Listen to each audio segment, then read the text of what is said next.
नमस्कार दोस्तों, नवरात्रि में आप सभी का स्वागत है।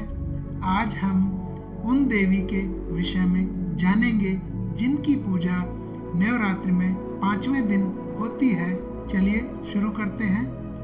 स्कंद माता नौ दुर्गाओं में पंचम दुर्गा है। स्कंद माता की ही पूजा 5वें दिन नवरात्रि में होती है।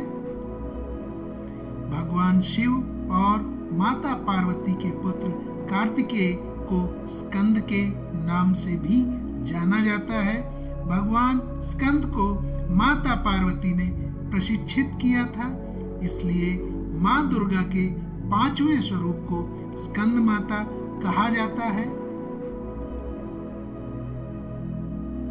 स्कंद माता श्लोक: सिंहासन गता नित्यं पद्माश्रितकर्त्या शुभदास्तु सदा देवी स्कंद माता यशस्विनी।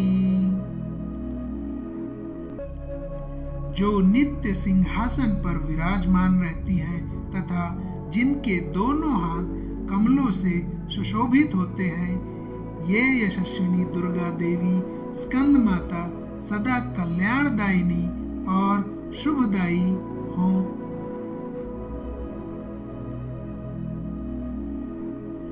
या देवी सर्वभूतेषु मां स्कंद माता रूपेण संस्थिता नमस्तस्यै नमस्तस्यै नमस्तस्यै नमो नमः।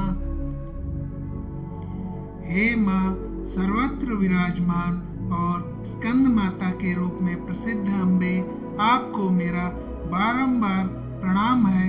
मैं आपको बार बार प्रणाम करता हूँ। हे माँ, मुझे सब पापों से मुक्ति प्रदान करें। स्कंद माता कथा।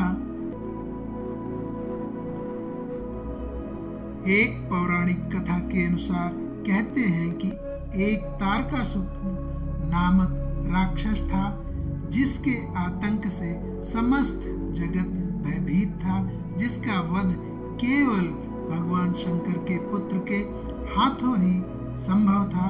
तब भगवान शिव और माता पार्वती के पुत्र को माँ पार्वती ने पुत्र स्कंद को युद्ध के लिए प्रशिक्षित किया और इसके लिए उन्होंने स्कंद माता का रूप धारण किया था। यह युद्ध प्रशिक्षण स्कंद माता से पाकर भगवान कार्तिकेय प्रसिद्ध देवासुर संग्राम में देवताओं के सेनापति बने थे और तारकासुर को भीषण संग्राम के बाद तारकासुर का अंत किया था और समस्त जगत को उनके आतंक से मुक्त कराया था। स्कंद माता हिमालय की पुत्री पार्वती हैं। इन्हें माहेश्वरी और गौरी के नाम से भी संबोधित किया जाता है। पर्वतराज हिमालय की पुत्री होने के कारण पार्वती कहलाई। इसके अलावा महादेव की पत्नी होने के कारण इन्हें माहेश्वरी भी कहा गया और अपने गौर वर्ण के कारण इन्हें गौरी भी कहा गया। माता को अपने पुत्र के नाम से पुकारा गया, जो माता और पुत्र के प्रेम को दर्शाता है। स्कंद माता की 4 भुजाएं हैं। इनकी दाहिनी तरफ की नीचे वाली भुजा जो ऊपर की ओर उठी हुई है, उसमें कमल पुष्प है। बाईं तरफ की वाली भुजा में वर मुद्रा में तथा नीचे वाली भुजा जो ऊपर की ओर उठी है, उसमें भी कमल पुष्प लिए हुई हैं। इनका वर्ण पूर्णतः शुभ्र है। ये कमल के आसन पर विराजमान रहती हैं। इसी कारण इन्हें पद्मासन देवी भी कहा जाता है। इनका वाहन सिंह शेर है। इनकी गोद में इनके प्रिय पुत्र भगवान कार्तिकेय अपने बाल रूप में विराजमान हैं।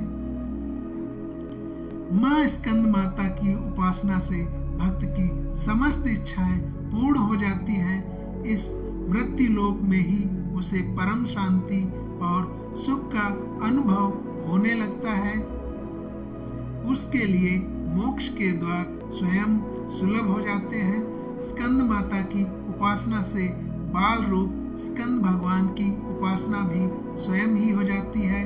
यह विशेषता केवल इन्हीं को प्राप्त है, अतः साधक को स्कंद माता की उपासना की ओर विशेष ध्यान देना चाहिए।